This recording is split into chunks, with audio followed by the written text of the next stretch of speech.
Soy más peticita. Bueno, como verán, tengo la voz tomada. En principio, buenas tardes a todos. Gracias por venir. Voy a decir unas breves palabras y voy a invitar a Tomás a que lea lo que yo tenía pensado decir, que es breve también. Pero quería subirme porque para mí es un honor tener a Nicolás Márquez, que la verdad es una de las personas que fue referente mío para que hoy yo sea diputada nacional y me anime a meter en este ámbito político, junto también a alguien que hoy considero un compañero, que es Agustín Laje, de nuestra provincia. Bueno, ahí veo también a Eric, gente que viene desde hace mucho tiempo dando lo que es la batalla cultural y que, bueno, hoy este libro, que es autoría de Nicolás, es una obra que la hemos realizado entre todos, incluso aquellos que han fiscalizado, que votaron y que dieron voz a este nuevo inicio de la Argentina. Le voy a pedir a Tommy que por favor pase para que lo lea, porque yo la verdad no voy a poder. Gracias.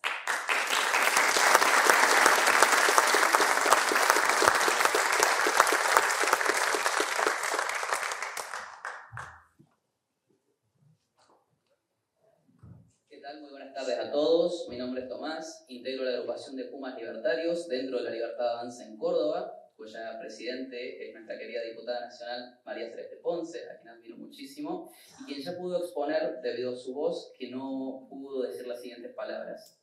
Procederé con la introducción. Nicolás Márquez es un autor que ha desafiado las narrativas establecidas, abriendo un espacio para un debate necesario sobre la libertad individual, la justicia y el rol del Estado.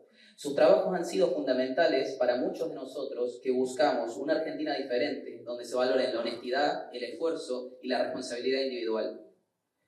Nicolás ha desenmascarado las falacias del progresismo, poniendo sobre la mesa la importancia de defender la libertad y la propiedad privada.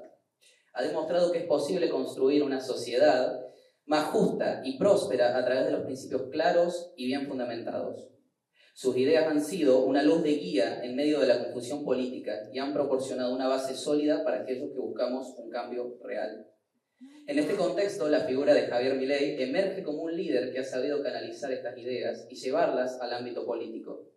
Su llegada al poder no solo representa una victoria personal, sino también un triunfo de las ideas libertarias y valores de la derecha sobre el estatismo y la corrupción que han asolado a nuestro país. Javier ha mostrado que es posible desafiar al statu quo y ganar el apoyo de millones de argentinos que anhelan un futuro mejor. La Libertad Avanza, bajo el liderazgo de nuestro queridísimo presidente Javier Milei, ha logrado captar el descontento y la esperanza de un pueblo cansado de las promesas incumplidas. Su mensaje de libertad económica, reducción del gasto público y lucha contra la corrupción resuena especialmente entre nosotros, los jóvenes, que buscamos una Argentina donde podamos construir nuestro propio destino sin las trabas de un Estado omnipresente. Javier Milei representa una bocanada de aire fresco. Nos han enseñado que es posible soñar con una Argentina diferente, una Argentina donde el mérito y el esfuerzo sean reconocidos. Es la posibilidad de un país donde la libertad individual sea el pilar fundamental del progreso y la prosperidad. Hoy cumplo un rol importante que conlleva muchísima responsabilidad, pero como cristiana entiendo que Dios me ha concedido este lugar, el cual he jurado desempeñarlo con valentía, honestidad y combatiendo la oscuridad. La batalla no es solo cultural y política, la batalla también es espiritual. Dicho esto, no quiero dejar de expresar que hace unos 5 años atrás, cuando tímidamente por redes comencé a defender la vida de los inocentes, jamás pensé tener el honor de estar presentando el libro La Revolución que no vieron venir, escrita por a quien admiro profundamente, mi queridísimo amigo Nicolás Márquez. Ni tampoco imaginé tener el honor de compartir el escenario en el cierre de campaña aquí, en La Docta, con mi compatriota, a quien no puedo dejar de nombrar, Agustín Laje. Y ya que estamos, quiero decirles que todos somos protagonistas de esta historia. Todos, en alguna medida, somos quienes hemos contribuido a que este libro esté aquí hoy, presentándose. Hemos hecho historia. Gracias a cada uno de ustedes por haber sido soldados de nuestra patria, de los valores occidentales. Gracias por la batalla que se dio y que se da a diario en redes. Gracias, Eric, justamente se encuentra en el público. Gracias por la batalla que venís dando. En fin, sin dudas, esas son las fuerzas del cielo que nos han unido para acompañar a nuestro queridísimo presidente y defender a capa y espada hasta el final las ideas.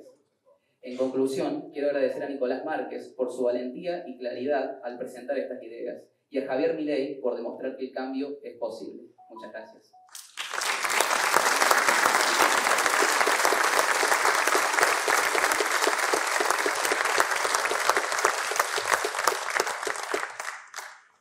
Bueno, muchísimas gracias, diputada María Celeste Ponce, por esas palabras y sobre todo por el esfuerzo de estar presente hoy. Y ya sin más validaciones vamos a recibir en el escenario al protagonista de esta tarde, al escritor de Milei, la revolución que no vieron venir, Nicolás Márquez.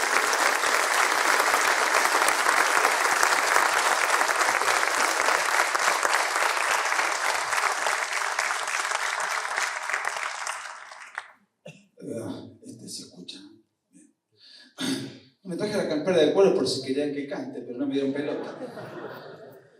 De antemano, señor Manuel Tagle, muchísimas gracias por anfitrionarnos en este lugar tan elegante, tan prestigioso, tan acreditado, tan reputado, con un público tan distinguido, y aparte por su breve pero precisa clase de historia argentina y también internacional, efectuada en tan pocos minutos, así que nos ha ilustrado a todos y seguramente va a ser mucho más importante que lo que voy a decir yo después, así que muchas gracias.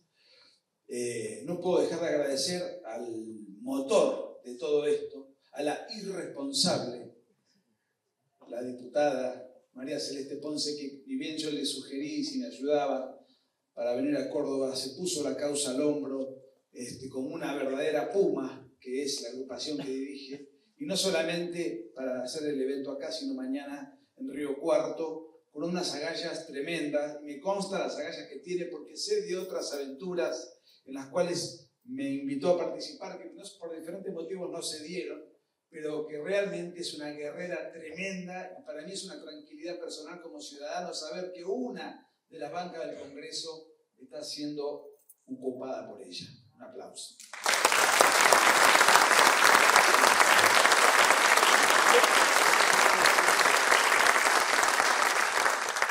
Quiero agradecer a Eric Cámara, ¿dónde está? Ahí, junto con Alex Leguenov, grandes amigos, y creo que está por acá, recién Manuel habló de mis orígenes cuando comencé, tratando de desenmascarar un poco lo que era el relato prototerrorista 20 años atrás, pero hubo otros antes que yo. Y está acá presente, y es un amigo, y es un gran pensador, y fue pionero en esto, y es el doctor García Montaño.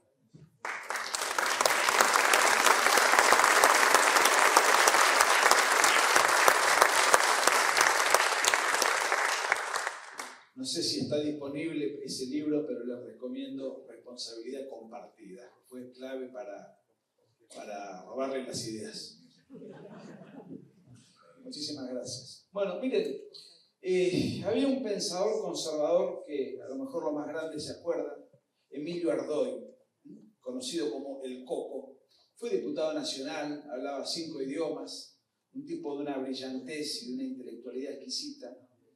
Director del diario La Prensa, cuando La Prensa era un diario, o sea, un diario de fuste, de plumas, de grandes pensadores, un diario que realmente influía en la opinión pública, educaba, un diario fue el primer diario que Perón mandó a estatizar y entregárselo a la CGT, o sea, precisamente por la influencia peligrosa que tenía para las ideas que después destruyeron la Argentina.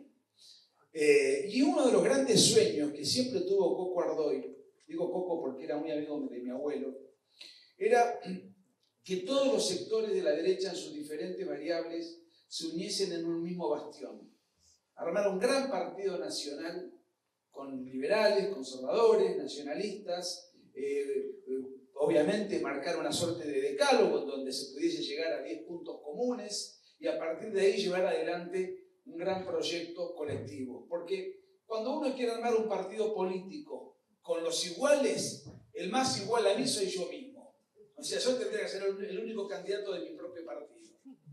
Entonces, armar un partido político con los afines, ya eso es posible. Hasta Perón, que me parece alguien que... Retomo y suscribo lo que dijo Manuel sobre Perón, pero como hábil manipulador y estratega político no le puedo quitar mérito, lamentablemente. Él decía que en política hay que llevarlos a todos, a los buenos y a los malos. Sobre todo a los malos, porque los buenos son muy poquitos, decía. Y con poquitos no se puede hacer mucho. Pero más allá de que él decía eso, yo no quiero llevar a ningún malo. Lo que digo es, hay que tratar de aglutinar a todos los buenos, con los matices que pueda haber. Y la realidad es que Javier Milei ha hecho eso. Lo ha hecho. De hecho, valga la redundancia, perdónenme, no todos los que integran el mismo espacio piensan exactamente lo mismo en todos los órdenes. Un ejemplo es este libro que hoy presentamos, porque el libro lo coescribí con Marcelo Duclo, que es un libertario puro, y yo no, yo soy un conservador. Sin embargo, los dos apoyamos el mismo candidato con notable entrega personal cada uno por diferentes motivos. En muchas cosas coincidimos y en algunas no. Y eso lo pudo generar Javier Milei. Milei concentró en su persona un apoyo masivo que terminó siendo, bueno, lo que ya sabemos, lo que señaló Manuel, hoy con un consenso de casi el 60%. ¿Qué son? Casi todos rothbardianos, casi nadie quizás sepa quién fue Rothbard.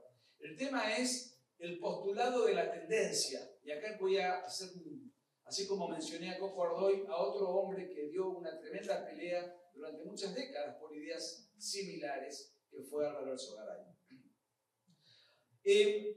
¿Y por qué la revolución? ¿De qué revolución hablamos? Es un gobierno que tiene 5 meses y que todavía la casta parasitaria y empobrecedora no le permitió pasar una ley. No se puede hacer una revolución. Obviamente el libro no trata del gobierno de Milei, porque es una irresponsabilidad hablar de un gobierno que recién comienza. Para poder hacer un juicio que tenga, un juicio profundo, serio, hay que dejar pasar un tiempo importante y recién ahí poder sacar alguna conclusión. Estos son los primeros pasos, con un sinfín de palos en la rueda. ¿De qué se trata la revolución?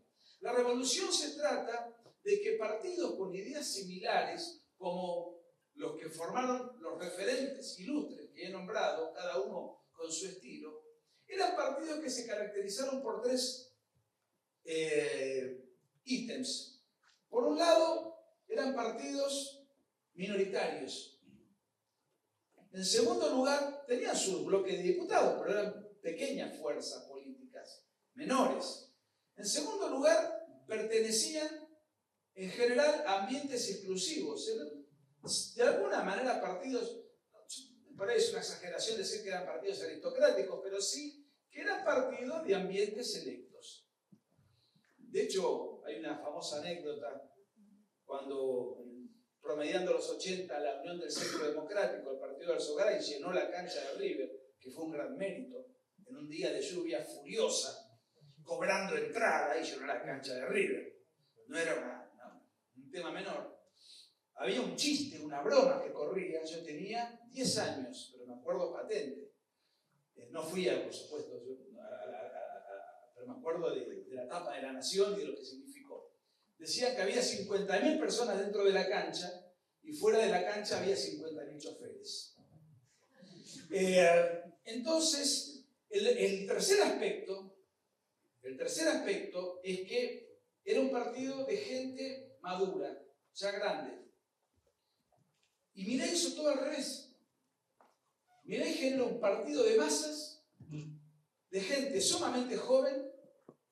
Muchos fiscales votaban por primera vez y de gente mayormente pobre o de sectores vulnerables, disputándole el voto libre de libre empresa, de libre mercado, al partido que hizo del estatismo un culto idolátrico y del combate al capital una marcha. En esos ambientes y en esos sectores, con un voto tremendamente cautivo, clientelizado por los punteros, una suerte de voto rehén. Ahí es donde se disputó por lo menos las PASO y las generales. Sería una injusticia no reconocerle a Macri, Bullrich y Petri el gesto que hicieron inmediatamente después de las elecciones, ante la inminente peligrosidad de que la delincuencia kirchnerista retuviese el poder de la mano de un narcotraficante presunto, según dijo Cristina Kirchner en audios de público conocimiento, y que prolongaran el poder en un personaje tan turbio como Sergio Massa, lo cual le dio musculatura política y fiscalizadora para que en las elecciones definitivas se pudiese ganar. Eso es una revolución. Pero la revolución empieza o sea, no la vieron venir. ¿En qué sentido? El día previo a las PASO, cuando Milei gana, saca el 30% de los votos, no hubo una sola encuesta que lo diera ganador. No había un solo analista político que sugiriera que podía llegar a entrar a un balotaje. Todo el círculo rojo estaba pendiente de ver quién ganaba Juntos por el Cambio, porque se presuponía que de ahí iba a surgir el próximo presidente. Porque se descontaba además que la interna peronista iba a ganar Massa por sobre Grabois. En todo caso, el fenómeno Milei, bueno, veremos cuánto saca, será un buen tercero, es un mérito, ha hecho un mérito, tiene su público, eso era todo. Ahora, claro, ¿quién va a pensar que alguien vestido de rockero, con modos que muchos prejuiciosos abominaban, que no tenía un solo intendente, que no tenía un concejal, que tenía una sola diputada, que era Victoria Villarruel, que tenía una serie de perros, su hermana y unos youtubers más o menos habilidosos, le iba a ganar al peronismo y a todas las estructuras partidocráticas que no solo hacían uso de recursos extraordinarios, sino además de los recursos estatales que administraban sus municipios y respectivas provincias? Eso fue revolucionario, junto con los aspectos sociológicos que estoy marcando. Eso generó una revolución, hizo estallar los manuales politológicos, los manuales de los focus group, hizo poner en jaque contra las cuerdas y abochornar a los grandes gurúes fabricantes de candidatos y de campañas políticas. ¿Qué pasó? ¿Qué es? Bueno, yo ingreso, el libro tiene dos partes. Ingreso haciendo una suerte de raconto de 50 páginas de los últimos 50 años de historia, desde la guerra antisubversiva que afortunadamente ganaron los militares, hasta todo lo que vino después y cómo la Argentina se fue desmoronando, gobierno a gobierno, hasta llegar a una situación de desconcierto, de desasosiego, que culmina con el 10 de diciembre, cuando se va Cristina Kirchner y su secretario Alberto Fernández del poder. Ahora estoy ansioso, quiero ver qué dice Fabiola, que dijeron que grabó unos videos, a ver qué saca. No hay peor cosa que una mujer despechada, ¿no? Me consta por cuestiones personales, y si no, pregúntenle a Van der Brugge, ¿no? Algunos se acuerdan del caso. Bueno, la realidad es que, y a partir de ahí, y en ese contexto es donde aparece la figura de Milei como fenómeno político, que tiene que ver con lo siguiente. Hay algo que no se ve, que es la batalla cultural. La batalla cultural es la acción dirigida a difundir ideas que penetren en la opinión pública, que cambien la mentalidad de la opinión pública en la medida en que somos agredidos culturalmente por un progresismo que hace lo propio con todos los medios tradicionales a su favor, los medios educativos a su favor y la intelectualidad del establishment. Esos son los que están tratando de penetrar en el gran público, lo que hicieron durante el último cuarto del siglo. Y después los que resistíamos con la batalla cultural, pero eso no se podía medir. ¿Por qué? Porque en definitiva, más allá de que tengamos mayor o menor éxito en esa puja por tratar de influir en la opinión pública de manera intangible, no había forma de medirlo. ¿Por qué no había forma de medirlo? Porque no había un partido político que sí fuera coincidente con las ideas que teníamos los que dábamos la batalla cultural con el enorme Agustín Laje a la cabeza. Y Javier Milei es alguien tan extraordinario en sus atributos que él dio su batalla cultural y alguien en un momento le dijo: mirá, muy bien lo que voy a hacer con la batalla cultural, pero hay un problema. La gente cuando va a votar no te ve en la boleta. Entonces tiene que votar por la opción menos repugnante. Entonces, después de dar una batalla cultural muy exitosa en donde habló peste de la conquista laboral, de la justicia social, del Estado presente, de dogmas que eran intocables incluso por partidos que se dicen opositores, que robarán un poco menos quizás, pero filosóficamente no son muy opositores. En esos términos dijo: listo, yo ya concluí con esta parte de mi pelea. Ahora voy a dar la pelea política. Y en 2 años y fracción pega un salto de una batalla a la otra que es muy distinta. No todos los que están preparados para dar una batalla necesariamente están preparados para dar la otra. Por eso yo creo que hay que armar 2 frentes. Uno para sostener la batalla cultural y sostener las ideas del gobierno y sostener y darle argumentos y confianza a la gente que la está pasando mal.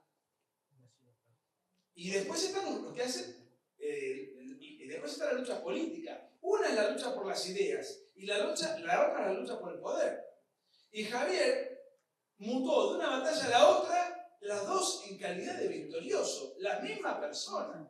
Entonces cuando vemos que es figura mundial, no es un producto del marketing, algo tiene, que es admirable y no puede caminar por lo menos en una calle de Occidente. Entonces merecía un libro. Eso es lo que merecía ser explicado en su persona. ¿Qué es? ¿Quién es? ¿Cómo es su matriz psicológica?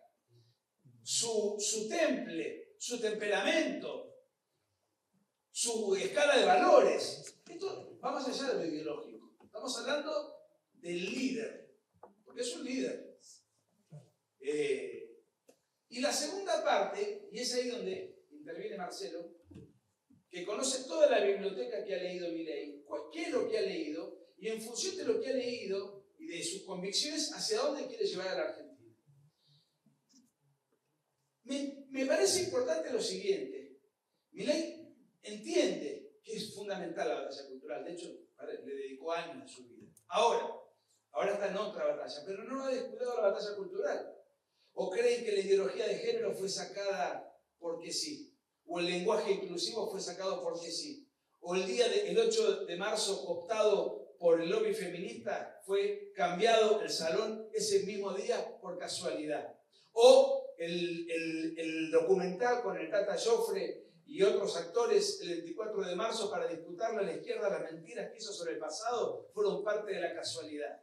¿O el hecho de haber cerrado la policía del pensamiento, que era el INADI, que era un antro hiperprogresista para perseguir a todo el que disentía con sus ideas, además de colocar amigotes y militantes? ¿O, de manera indirecta, desfinanciar otro antro parasitario como el Inca, donde ahí están los referentes de la cultura?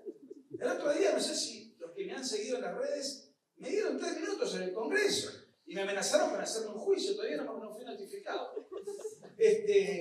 Porque en realidad los que son referentes de la cultura en un país libre son aquellos que la gente libremente decide catalogarlos y consagrarlos como tal, comprándoles un libro, yéndolos a ver a un teatro, llenándoles una sala, en cualquier arte que se manifieste, cualquiera que ofrezca una oferta artística, una manifestación personal a través del arte, una pintura, una canción, música, teatro, no sé, lo que fuere. Eso lo determina el público. Entonces yo me puse a escuchar antes de que me toque el turno, y eran todos representantes. Yo soy representante de los, no sé qué, hacemos artesanías en arcilla, en Ayacucho, y venimos a pedir al Estado que nos financie no sé qué cosa, y el otro hacía baratijas en corcho, y el otro en madera, y después estaban los cineastas, y estaban los otros, y aquellos inacabables. Y yo le dije que eran pedigüeños fracasados, porque son pedigüeños que están pidiendo plata ajena. Y son fracasados porque evidentemente es lo que producen no lo pueden vender, porque si lo pudiesen vender no irían a pedirle al Estado que lo financie. Esos autodenominados referentes de la cultura, ¿qué es lo que están buscando? Que haya un burócrata, amigo, en una secretaría o en un ministerio y les dé plata ajena, pero obviamente para que después esos mismos hablen bien del gobierno, desde ya. Entonces, bueno, de financiar el Inca es una manera de desfinanciar las películas progresistas que intoxican las cabezas de los niños, sobre todo, que nadie ve, que nadie pide, y que en todo caso, si alguien ve y alguien pide, que lo hagan con la iniciativa privada. Entonces, no hay enemistad contra el arte, no hay enemistad contra la cultura, no hay falta de libertad de prensa, como escriben en el diario La Nación, no en Página 12. Nunca un gobierno atacó tanto la libertad de prensa. ¿Qué periodista proscripto hay? ¿Qué periodista encarcelado hay? ¿Cuál diario fue censurado? Nadie me lo puede contestar. Lo que se acabó es la cultura del subsidio. No es ni contra el arte, ni contra la prensa, ni contra nada. Entonces es otro aspecto de la revolución cultural que está llevando a cabo el presidente. Y que, como además, el propio Javier Milei dice, yo no soy un pensador, yo soy un divulgador. ¿Él qué quiere hacer? Quiere emular, captar aquellas ideas que ya han sido probadas por la experiencia y que han evidenciado ser exitosas. O sea, él está convencido del rumbo hacia dónde va, no porque crea en un experimento, sino porque sabe que eso ya ha sido experimentado y funcionó. Entonces, si se le permite funcionar, Argentina va a despegar. Y esa es la gran resistencia que estamos padeciendo en este momento. La gran resistencia legislativa, de la cual María Celeste nos puede dar mucho material para conocer entre telones y comidillas de lo que pasa ahí adentro.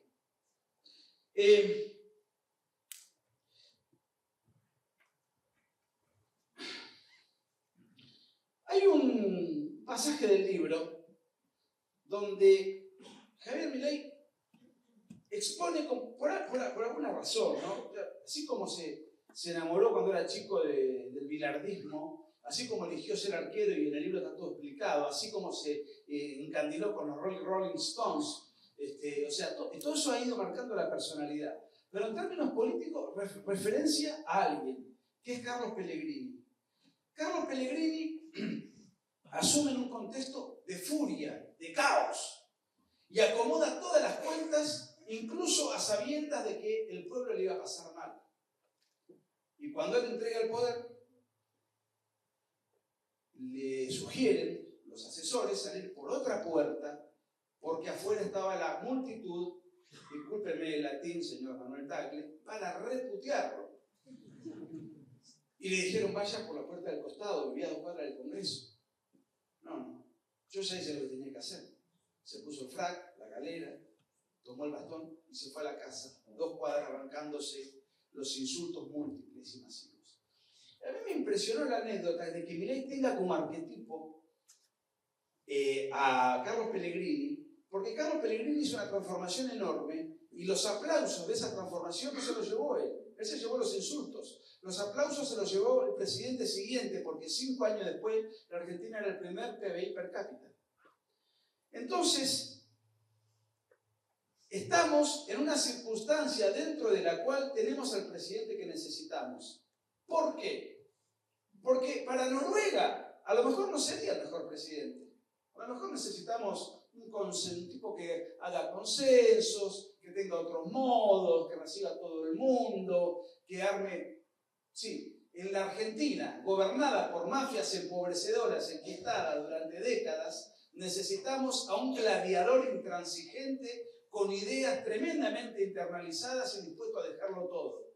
A luchar contra la casta y si no lo aprueban las leyes, exacerbar el ajuste, exponerlos, ponerlos en evidencia, etcétera, etcétera, etcétera. Entonces es la persona indicada en el peor momento de la Argentina. Ahora, ¿qué tiene?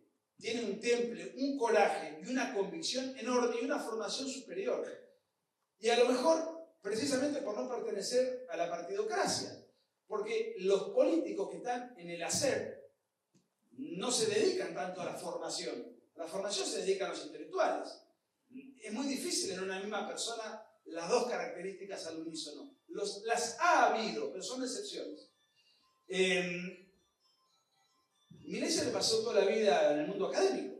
Entonces las convicciones que además las ha revisado y las ha corregido y las ha reacomodado, hoy son tremendamente sólidas después de 50 años de estudio, porque ya a los 11 años leía sobre economía. Entonces, tiene una convicción inclaudicable, una personalidad, digamos, de hombre estoico, con un sentido, yo diría, heroico de la vida, una concepción filosófica heroica de la vida. Y ese es un problema, porque la casta lo va a extorsionar hasta donde pueda, pero él se queda, no es un radical. Este es el radical, lo demás, dos cachetazos, dos paros y lo volteamos. Yo tengo una visión erótica del radicalismo. Yo creo que el radicalismo es a la política lo que el no binario a la sexualidad. ¿Cómo lo defino? ¿Qué es eso? Hablábamos ahora hace un rato, dentro de 4 años se cumplen 100 años. En el 2028 se van a cumplir 100 años que los radicales que le dan clases a Milei de cómo debe gobernar no terminan un mandato. Fue en 1928 cuando Marcelo Torcuato de Alvear le dio el mando a la segunda presidencia a Irigoyen, y bueno, pasaron 100 años, faltan 4 para que se cumplan los 100 años, cuando termine el primer mandato de Milei. Yo confío en que va a haber 2, y ahí vamos a celebrar el centenario del Partido de los Inútiles, si es que todavía existe. Si es que todavía existe. No merecen existir. No merecen existir. Es un misterio de la naturaleza que todavía exista el Partido Radical como tal. Pero bueno.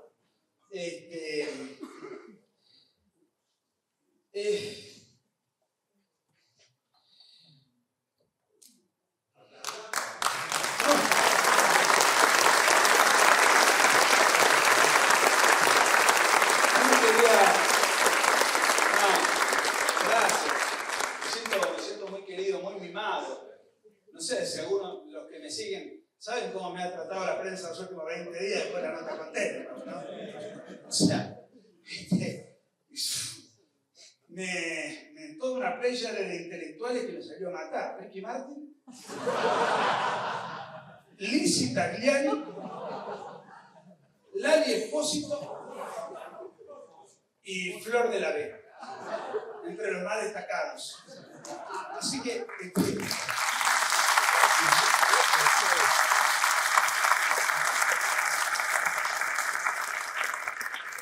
después de tanto bullying, estos aplausos me agigantan, me inflaman el ego. Sobre todo, aparte, no quiero hacer demagogia, a mí me gusta mucho la historia argentina, sobre todo el siglo XX. Y así como Córdoba fue la gesta de la Revolución del 55, fue la gesta de la caída del peronismo en las 2 últimas elecciones presidenciales en las que el peronismo no ganó. Uno fue un intento fallido, pero ahora tenemos otra oportunidad, que yo creo más halagüeña, a pesar de que haya mucho menos diputados y menos senadores. Y soy optimista en varias cosas. Primero porque Javier Milei es así como es imprevisible en rasgos de su personalidad, desde el punto de vista de la acción política y de hacia dónde quiere llevar el país, es bastante previsible. Y eso está en el libro. Es previsible qué es lo que quiere hacer y los pasos sucesivos. Entonces, desde ese punto de vista hay una gran previsibilidad. Después que ahora no lo estén dejando hacer es una cuestión. El otro aspecto es que pretende llevar adelante el país hacia una situación radical en términos de extremos, no en términos de partidario e ideológico, que es lo que se necesita. El otro aspecto es, ya hay un signo de interrogación. La casta está entorpeciendo todo lo que puede. No sabemos qué va a pasar con este segundo intento de la ley bases. De la ley bases y de la ratificación del decreto, es de lo cual depende que vengan inversiones. Porque la estabilidad monetaria se va a lograr, porque depende de él. Eso se va a lograr. Hay cosas que no dependen de él, que dependen del Congreso. Y el Congreso tiene una musculatura endeble porque tiene una sola elección nacional. Entonces, ahí ya hay cosas que lo exceden y ahí hay un signo de interrogación. Cuanto más se tarde, más va a tardar la prosperidad. Y cuanto más tarde porque cuando haya la regulación económica y estabilidad monetaria, Argentina va a ser campo fértil para que lluevan inversiones a borbotones y se genere empleo y suba la tasa de capitalización y haya una modernización, un montón de cosas. Ahora, mientras eso esté todavía esperando el sueño de los justos, la estamos pasando mal. Hay gente que no llega a fin de mes y hay gente que le cuesta llegar a fin de mes y así sucesivamente. Ahora, insólitamente, o no, los que más aguantan y bancan el gobierno son los sectores más postergados. Ahora, fíjense lo siguiente, y este es otro signo de cambio de época, porque Milei no representa un cambio de presidente, representa un cambio de época. Un cambio de presidente es un trámite administrativo. Terminaste 4 años, viene otro gerente. Un país normal no sería demasiado asombroso. Pero lo que estamos viviendo es un cambio de época. ¿En qué sentido? En que nosotros siempre estuvimos acostumbrados a votar a presidentes que nos prometían beneficios inmediatos o muy cercanos en el tiempo. El demagogo Raúl Alfonsín decía: de la noche a la mañana se abren las fábricas. Algunos se acuerdan. Como si eso fuese una suerte de voluntarismo personal.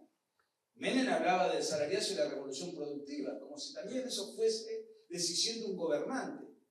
El propio Massa, en los últimos tiempos de su campaña, se cansó de vender espejitos de colores como si se estuviese dirigiendo a indígenas. Bueno, algunos lo votaron. Pero Milei dijo: estamos sufriendo, y si yo soy presidente, vamos a seguir sufriendo. Y peor, avisó que iba a ser peor. Yo estaba en el Congreso cuando él dio ese discurso inaugural. Entonces, hay alguien que puede decir: yo no coincido con las ideas de Milei. Es válido. O con todas las ideas de Milei. Pero nadie puede decir: me mintió, no está haciendo lo que dijo. Está haciendo lo que dijo. Y lo que no hizo todavía es porque no ha podido, porque el poder político está impidiéndoselo. ¿Y en qué reside este aspecto revolucionario para lo que es la histórica idiosincrasia cortoplacista del argentino? Que el argentino ha votado por alguien que te ofrece estar peor y lo siguen sosteniendo. Eso no pasó, no se vio. Esto es inédito.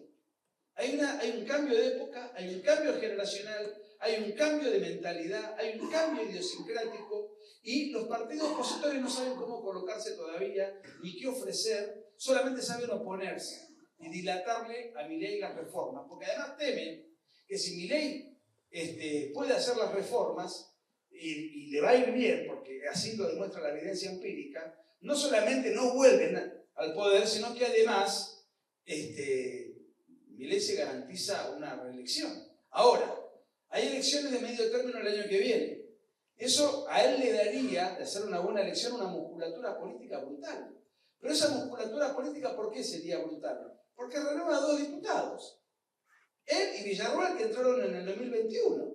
Sacando el 40% de los votos, la Libertad Avanza tendría más de 100 diputados. Y otros cuantos senadores. Ya con eso podría tener más o menos un aparato legislativo bien presentable como para poder sancionar leyes con algunos aliados que tenga eventuales. Ahora, ¿cuál es el problema? Si la casta empobrecedora, estatista, colectivista, prebendaria, no le sanciona las leyes y demora las reformas y se demora el despegue de la Argentina, Milei va a seguir conservando el 58% de adhesión al que hizo alusión el señor Manuel. Es un tema ese. un tema. Milei es un tremendo comunicador. El problema es quién va a pagar el costo político. ¿La casta empobrecedora que entorpece o Milei que, según sus opositores, con sus políticas de hambre? Sabemos que no es así. Entonces ahí va a haber que dar una tremenda batalla cultural para concientizar. Ojalá que se haga la ley base razonable. Ojalá que despeguemos prontamente. Pero, y ahí voy a la importancia y la necesidad que tuvimos cuando sacamos el libro. Tenemos que mantener la confianza, el consenso, la adhesión del gran público. Y mucha gente la pasa mal. Y Perón decía, y otra vez estoy citando a Perón, me estoy preocupando conmigo mismo, que la víscera más sensible es el bolsillo del argentino. ¿Y cuántos argentinos, a lo mejor con una instrucción precaria, entienden que la situación que se está viviendo no es culpa del actual gobierno, sino es a pesar del actual gobierno y que es culpa de los que dejaron al país arruinado con otros socios colaterales, donde están los radicales, los larretistas, en fin, toda la escoria de la partidocracia. Entonces hay que persuadir, hay que convencer, y para eso tenemos que tener convicciones. Y el libro tiene, además de muchas anécdotas muy divertidas, porque creo que es muy entretenido, no hay que hacer ningún esfuerzo para leerlo. Decía, hoy hablaba en una nota, que no es un libro que uno tiene que estar releyendo, qué quiso decir acá, porque a veces, claro, no está escrito por economistas. Los economistas a veces hablan un lenguaje que no es fácil seguirle el ritmo. Entonces, es un libro que tiene muchas anécdotas muy entretenidas, está escrito en primera persona, tanto mi parte como la parte de Marcelo, porque hemos vivido todo este proceso.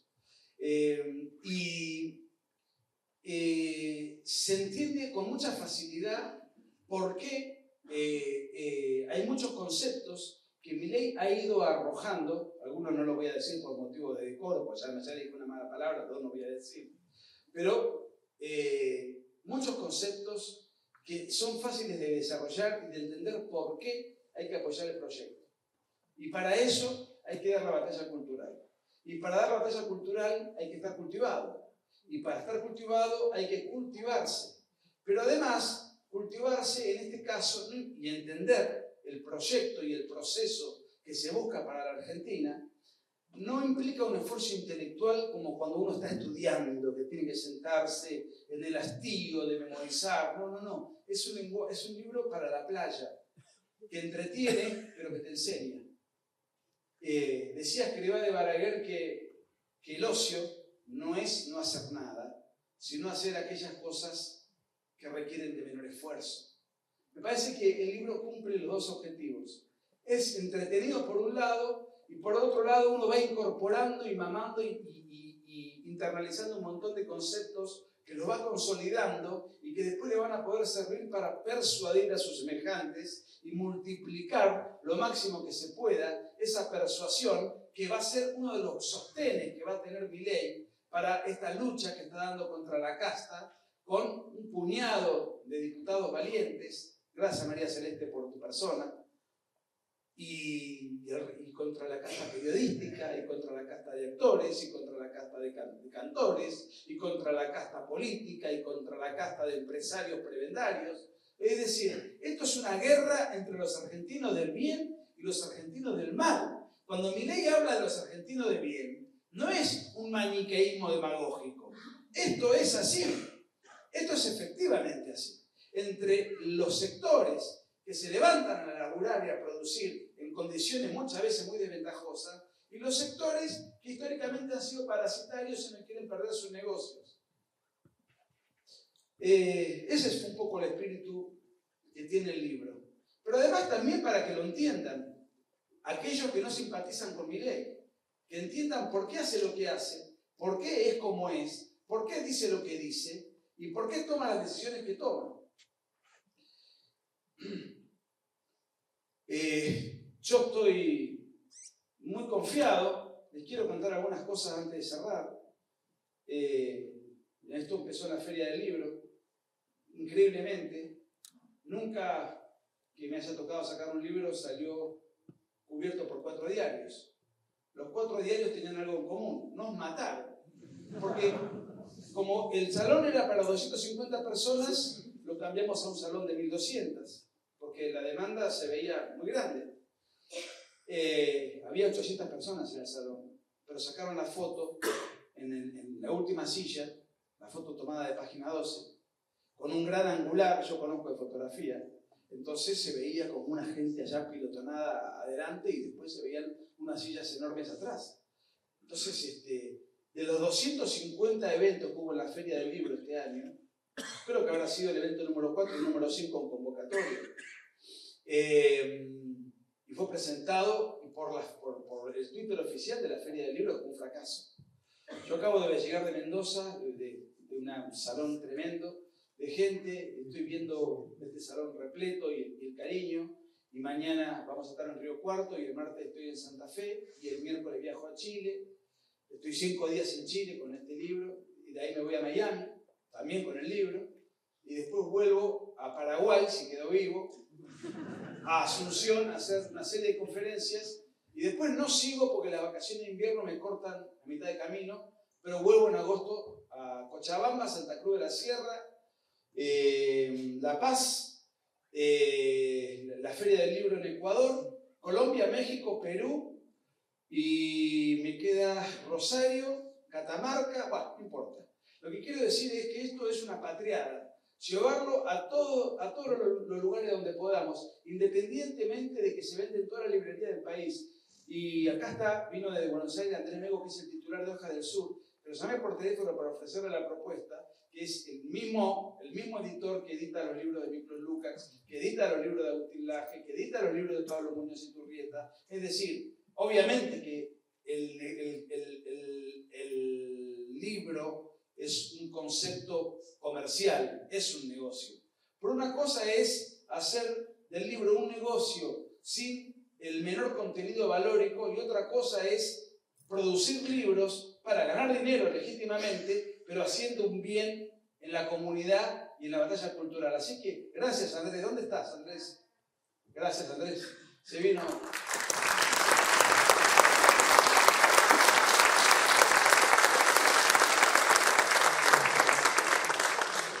Ojo, tiene rulo, barba, eso es un camuflaje. El physique du rôle es el de un editor, ¿no? Pero lo que hace es heroico. Todos los libros que no son de fácil acceso para editarlos, edita él. Así que si alguno tiene algo imprudente, ahí tienen con quién conversar. Señoras y señores, muchas gracias.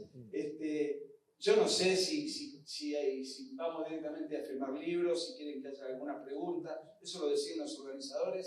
Quiero agradecerle, Manuel Tagle, otra vez, muchas gracias por todo, a usted y a todo el staff de esta honorable institución, a la diputada María Celeste Ponce, que estaba afónica seguramente por los gritos que pegan en el Congreso, a los amigos que han venido, a las caras conocidas, a las caras que no conozco, a todos los que confiaron en este espacio, en esta reunión. Podrían haber elegido otra cosa más divertida y sin embargo vinieron a compartir esto en conjunto, así que les estoy eternamente agradecido.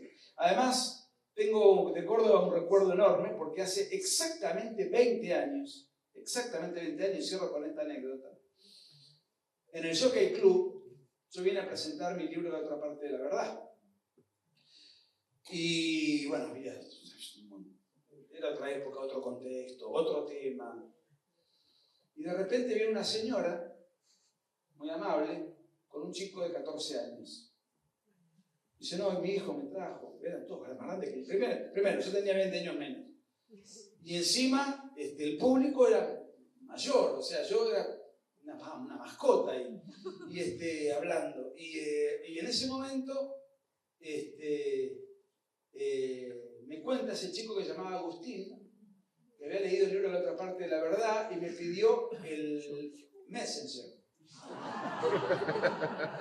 Y me ofreció hacer una página de internet, que él entendía páginas de internet, para financiarse sus gastos. ¿Quién iba a imaginar hoy que iba a ser el tremendo líder y el tremendo ser humano que es Agustín Laje Arrigoni?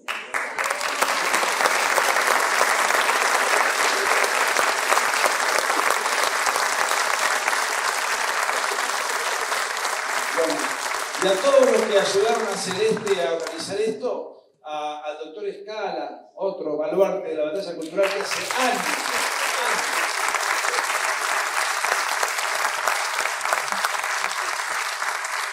Lo conocí en un congreso de filosofía 20 años atrás, creo que nunca más nos vimos. Nos peleamos ideológicamente.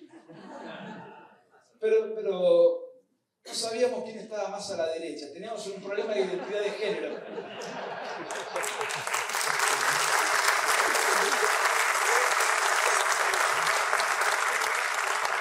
Les agradezco mucho de todo corazón. Muy amables, han sido muy gentiles.